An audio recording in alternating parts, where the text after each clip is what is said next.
Formation of an equation and its solution.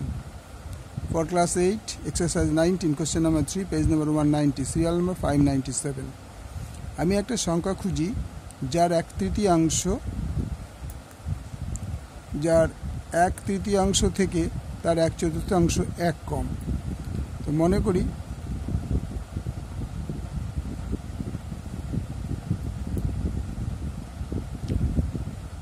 সংখ্যাটি x, তাহলে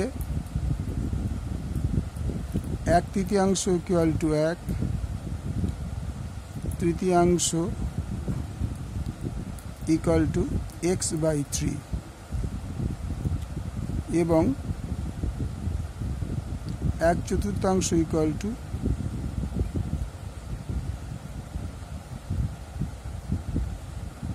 x/4। এবার কি বলেছে না এক তৃতীয়াংশ থেকে এক চতুর্থাংশ এক কম। সুতরাং সমীকরণটি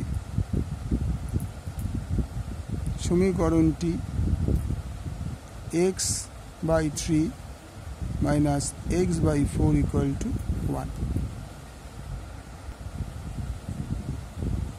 এটা সমীকরণ, ইকুয়েশনটা। এবার হচ্ছে সলিউশন, মানে সমাধান। সলিউশনটা কি হবে? x/3 minus x/4 equal to 1, और লসাগু হবে 12, 3 4 12 4x माइनस 4 3 4 12 3x, और x/12 इक्वल टू 1, और x इज इक्वल टू 12। সুতরাং সংখ্যাটি হলো 12। ওকে, লাইক করো, কমেন্টস করো।